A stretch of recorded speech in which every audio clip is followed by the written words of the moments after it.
So once you've covered your front and your back for your Japanese style binding, the next step is going to be to measure and punch the holes into both your signatures and your cover. Now at first this might seem a little bit messy, but once you sew it, it'll go back to being nice and neat. So when you're doing that, you want to binder clip them together. This one's obviously already done. You're going to put them down, mark it with a pencil, and then use a hammer and tap the nail in. Make sure you're moving the nail in a circular motion to get it out. Don't just try and pull it straight up. Okay?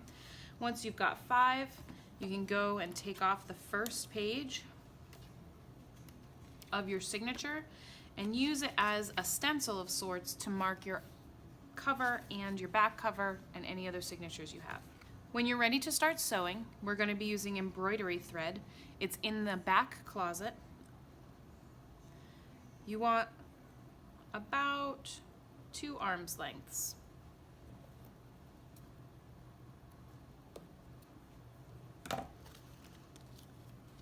The needles are in a bright pink pouch. You're going to need the threader and one of the smaller needles.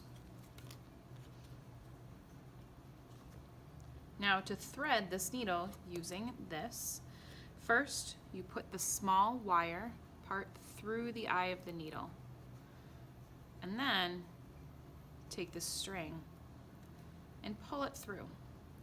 Then slowly pull that metal piece back out towards you.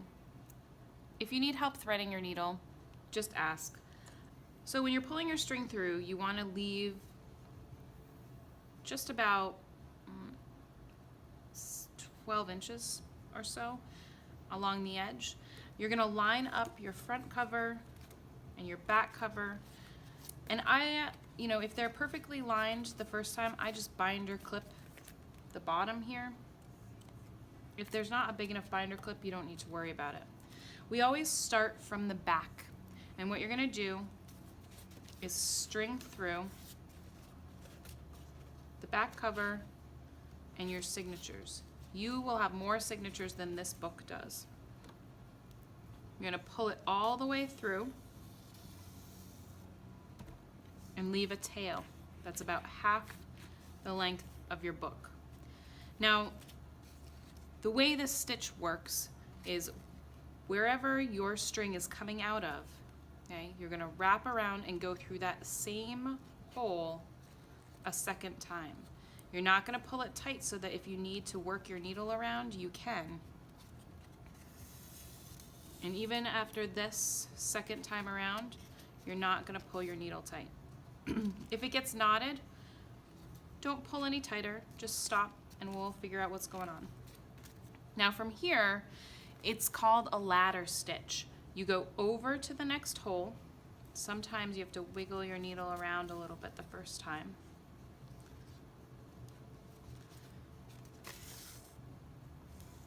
Okay? And then, wherever your string is coming out of, you go back around through that hole again.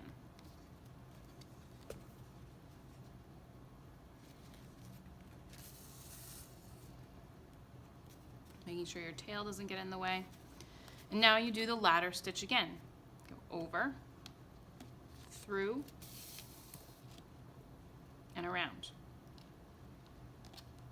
Now you just keep doing that process, and what it's going to do, okay, the ends are a little bit different. You go back around the side.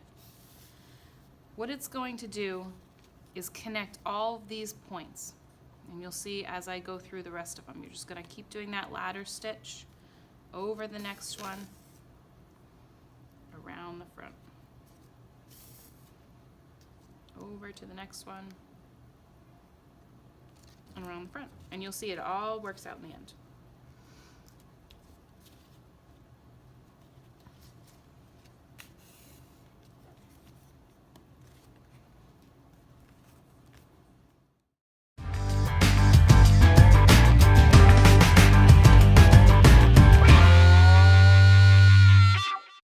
Tie it off right here. So you take your tail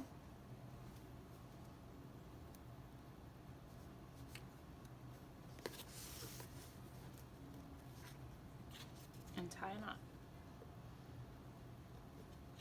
And then the last thing you're going to do is actually we're going to break the binding so that this opens and lays flat. So all you do is take a ruler and you make an indent. Okay, you can see it right there. And then when you open it, I usually keep the ruler right there. You want to make sure the first time you open it, you're just cracking that spine right along that edge.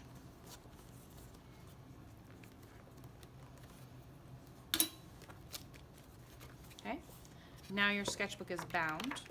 Okay, the last thing you want to do is figure out how you want to cover the inside. Okay? You're just going to cut a piece of either white paper or black paper or another